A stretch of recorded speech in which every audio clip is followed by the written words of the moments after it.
Hello and welcome back to my channel. અગર તમે મારો વ્લોગ ફર્સ્ટ ટાઈમ જોઈ રહ્યા છો તો હું છું મૈત્રી ત્રિવેદી અને હું વ્લોગ્સ બનાવું છું ફન ફેમિલી અને ટ્રાવેલ રિલેટેડ. સો સબસ્ક્રાઇબ કરવાનું ભૂલતા નહીં. આઈ એમ બેક.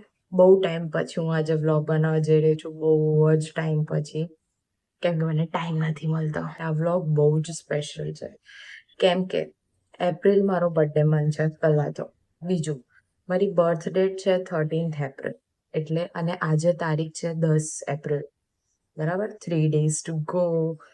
સો તો આ ટ્રાવેલ વ્લોગ છે પ્લસ બર્થડે વ્લોગ છે, એટલે બધું ભેગું હશે. આ હું શ્યોર નથી ને ના મને વસ્તુ હિટ થઈ રહી છે તો હું જઈ રહી છું ફાઇનલી, કેમ કે નો એક્સાઇટમેન્ટ, કોઈ એક્સાઇટમેન્ટ બતાવવાની નહીં જીવનમાં, એવું મેં શીખી લીધું છે.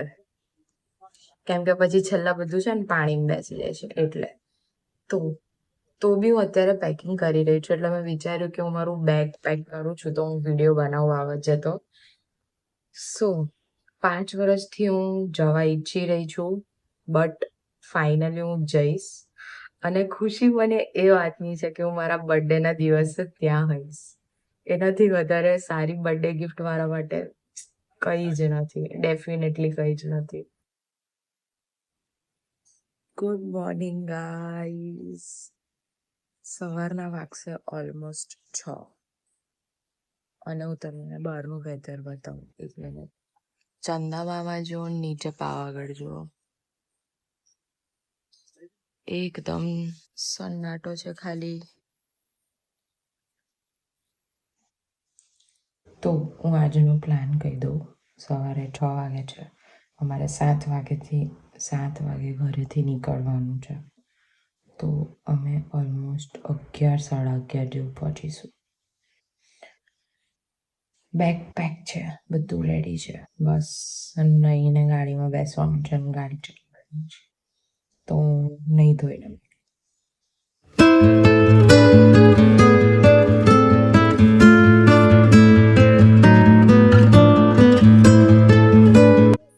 I am ready.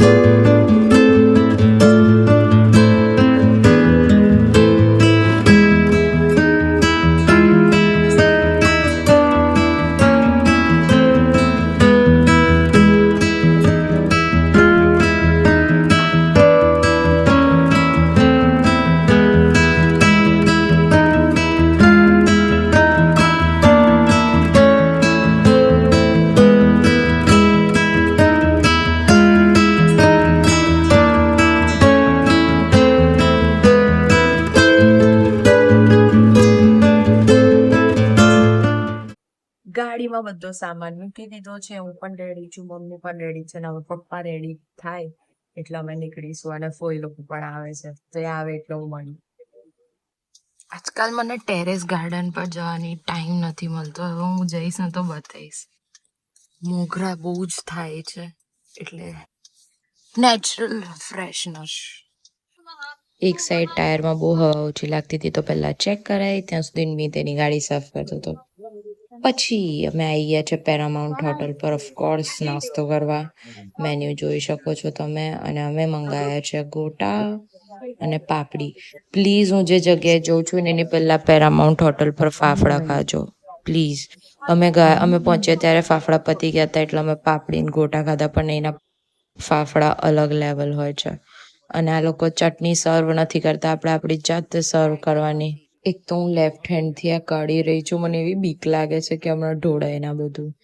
પછી અમે ફટાફટ ચા નાસ્તો કર્યો અને અહીંયા હું ખાઉં છું તો મીત હાથ વચ્ચે લાવી દે છે. પછી અગર મારો વ્લોગ તમે કચ્છવાળો ના જોયો હોય તો જો, આ પાર્લેજીના બિસ્કિટ ત્યાં પણ હતા. તો ફર્સ્ટ હાફ પછી સેકન્ડ રાઉન્ડ હવે ગાડી ચલાવવાનો.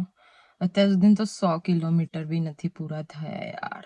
અગર તમે આ જગ્યા પરથી ગેસ કરી શકો તો કમેન્ટ્સમાં મને કહેજો કે હું કઈ જઈ રહી છું. બાય ધ વે, કેમ કે આ ફેમસ જગ્યા છે. હું જઈ રહી છું એની પહેલા અહીં તો ઊભું રહેવાનું ઇઝ લાઈક મસ્ટ રૂલ. સો કમેન્ટ્સમાં મને કહેજો. હું હવે સીધી તમને જગ્યાએ જઈને જ મળીશ.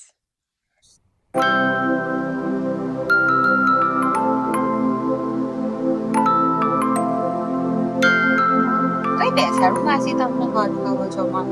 એની ગેસીસ 3, 2, 1. તો અમે આવી ગયા છે સાળંગપુર દાદાના દર્શન કરવા.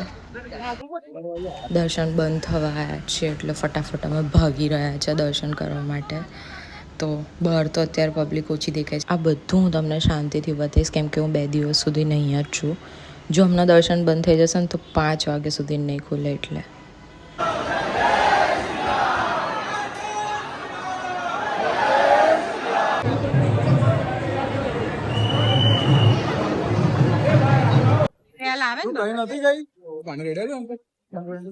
મસ્ત દર્શન થયા. કેસરી નંદન આજે કેસરી કેસરી એવા મસ્ત લાગે છે. તો દર્શન થઈ ગયા છે. હવે અમે BAPS ના મંદિરમાં આવ્યા છે. પપ્પાને મીત વાત કરવા ગયા છે. હું અહીં બેઠી છું. મમ્મી લોકો આગળ બેઠા છે. ખબર નહીં બહુ જ ગરમી છે બોસ.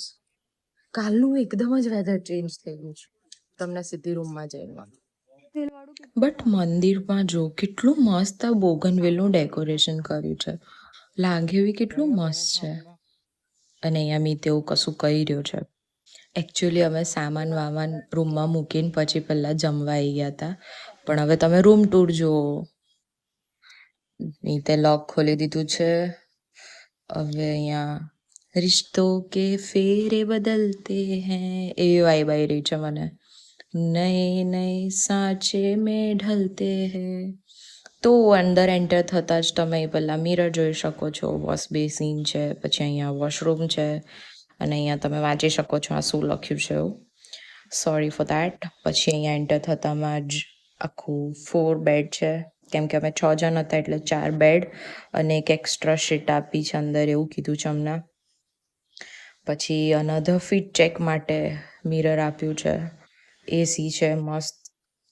પછી અહીંયા ખોલીને જોઈએ શું છે. ઓ વાવ, અહીંયા તો કપડાં સુકવવા માટેનું આપ્યું છે અને બહાર એસીના પેલા એક્ઝોસ્ટ ફેન છે. પછી સારી એવી મોટી બાલ્કની ટાઈપ આપ્યું છે. સો અહીંયા કબાટ છે જેમાં સામાન પણ મૂકી શકે છે અને એક્સ્ટ્રા શીટ પણ છે. બેડ અમે જઈ રહ્યા છીએ ને ત્યાંથી બહારનો લુક આવો છે.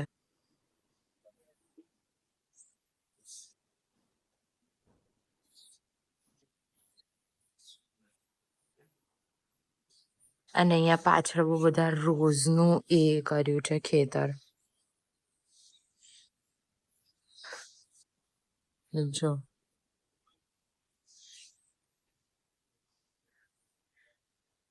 મમ્મી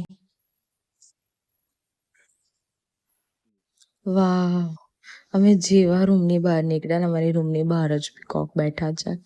એટલી બધી ગ્રીનરી છે ને એટલે એટલી બધી ચકલીનો અવાજ આવે છે, કોયલનો અવાજ આવે છે અને ગ્રીનરી જો બાકી આગળ પાછળ કેમ્પસ નહીં.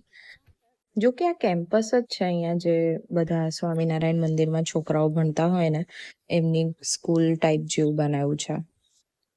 અને હવે અમે લોકો બધા અહીંયા અલગ અલગ 3-4 મંદિર છે જોવા જઈએ છીએ. તમે જો ખાલી ગ્રીનરી. અને આ બોગનવેલ પાછળ તો હું ગાંડી થઈ ગઈ છું જોઈને. એટલી મસ્ત છે. ગરમી હતી બટ સ્ટીલ આ રાત્રે જેવું સાંજ પડે છે ને 5-6 વાગે એટલી મસ્ત ઠંડક થઈ જશે બીકોઝ ઓફ ધીસ ગ્રીનરી.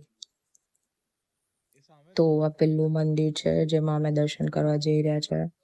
ઓ ભાઈ દાજી ચંપલ કાઢી દીધા તો. ઉપર જો કેટલું મસ્ત આમ ઝીનું કોતરેલું વર્ક કરેલું છે. અને આ ગુરુજીની સમાધિ છે. અહીં જારી બાંધી છે કબૂતર ના બેસે એટલે. But look at the view. દાજી રહીશું પગમાં પણ સ્ટીલ. હવે અમે છે ને આજે તમને દેખાય છે એ હું અહીંયા એક ફોટો લગાવી દઈશ. એ સંતનો અગ્નિ સંસ્કાર અહીંયા કર્યો હતો. ત્યાં લોકોએ આખું સમાધિ ટાઈપ બનાવ્યું છે. અહીંનું પણ અંદરનું ઇન્ટિરિયર જુઓ. અને આ જે પ્રદક્ષિણા ફરી રહ્યા છે ને ત્યાં જ આ જે લેફ્ટ સાઈડ જે ગુરુજી ઉભા છે ને એમને અગ્નિદાહ આપ્યો હતો.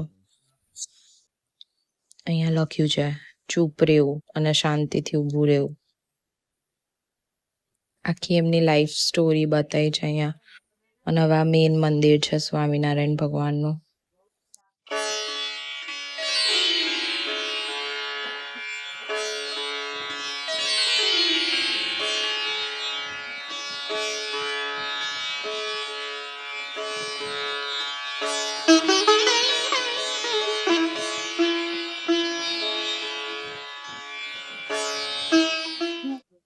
સ્વામિનારાયણ નું કોઈ મંદિર હોય કે એમની રહેવાની સગવડ હોય, હંમેશા ટોપ નોચ હોય.